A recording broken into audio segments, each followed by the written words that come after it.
Slide Guitar, Episode 2. Welcome back. So I had to finish off in a bit of a hurry from Episode 1 because the buzzer had gone and the phone was about to switch off. We'll pick up where we left off. You remember I showed you we're strumming 0, that's 0, 5, which is C, then 0, which is G, and 3. And that 3 is A sharp, and then 0, G again. We got open 5, open 3, open. And that gave you, try that a few times with me. After 3, 1, after 4, 1, 2, 3, 4.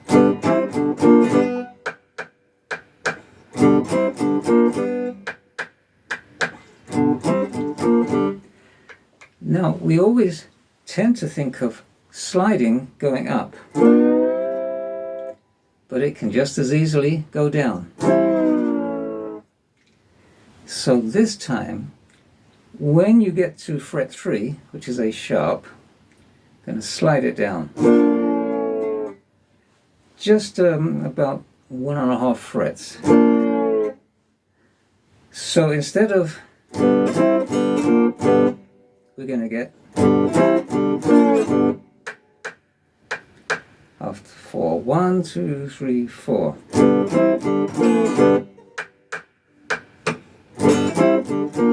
Gypsy woman told my mother before I was born, got a boy child's coming, going to be a son of a gun. Gonna make pretty women's jump and shout. Then the world gonna know. Now let's come up to fret 5. See, I'm here.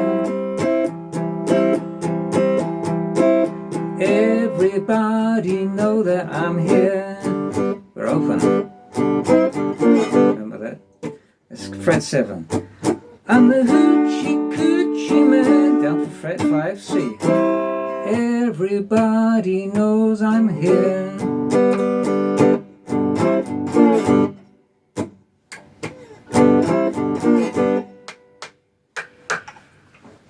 So that's the first song using the slide. The Hoochie Coochie Man, wonderful song by one of my guitar heroes, Muddy Waters. So when we play the slide, now you've learned that we can play open chords, a whole chord, or single strings. You can also play double strings. And that makes a very harmonious sound on any position. If we're up there on fret 12, which is G, if we take 11, that's fret 11, pluck it, 2 strings together, and slide it up to fret 12. After 3, 1, 2, 3. Let's try that again after 3. 1, 2, 3. Now we're going to do this sound. In music, plucking the 3 together like that is called a triplet. Let's gonna go.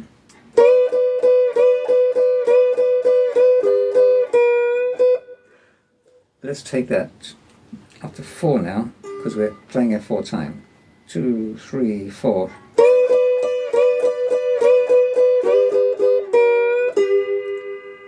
What I was doing there, after the triplet, then pluck the second string on fret 11 and slide it into fret 12. And then while you're on fret 12, pluck the next string, the 3rd string. After 4, we'll do that together. 2, 3, 4.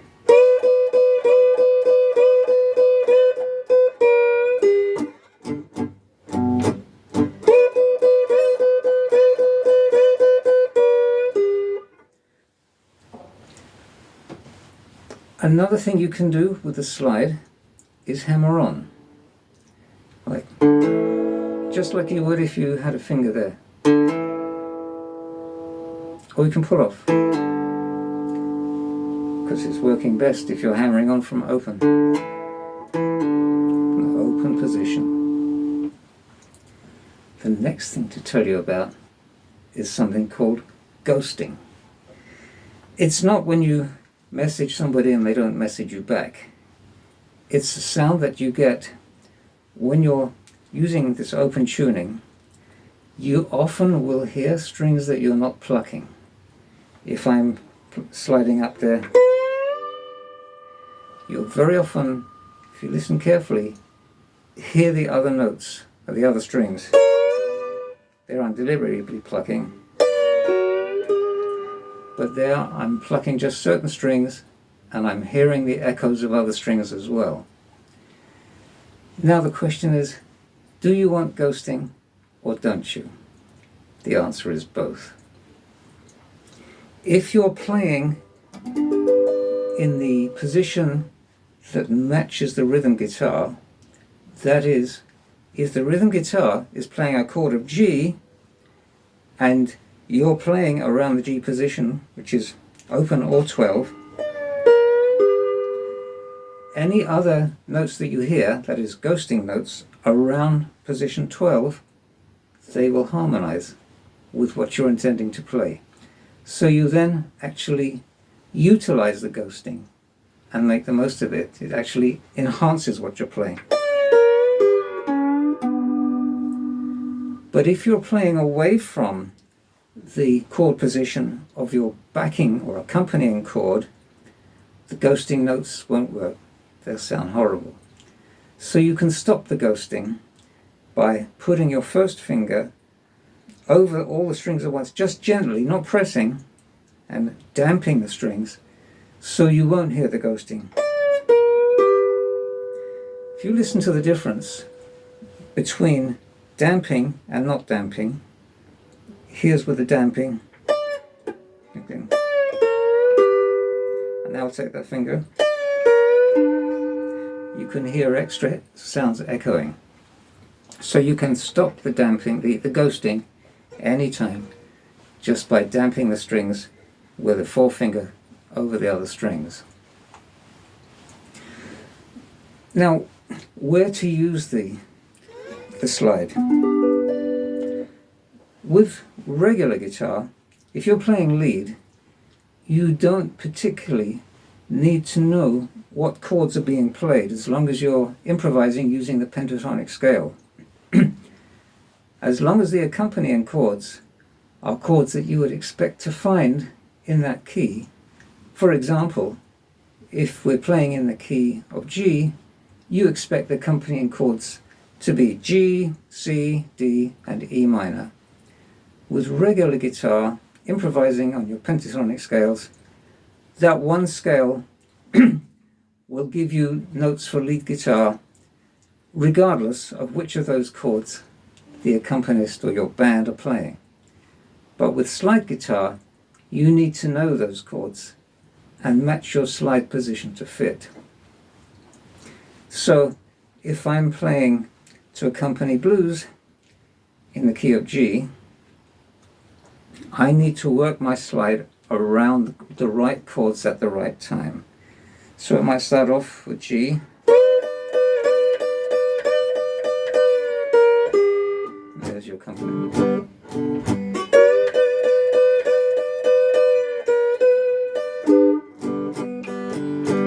Now the G, the C,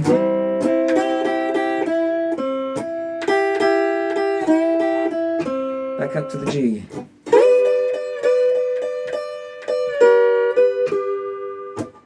Then to the D.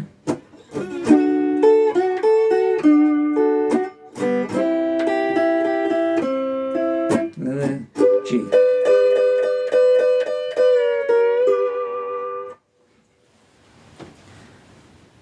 Now we're about to shut off, and what I'll do for my next lesson, episode 3, I'll record an accompaniment so we can start doing a bit more lead. There it is, there's the buzzer. So next thing is to look out for... Oh, shut up, you. I'm trying to talk to my audience. So look out on YouTube for How to Play Slide Guitar by Andy Gilbert, Episode 3.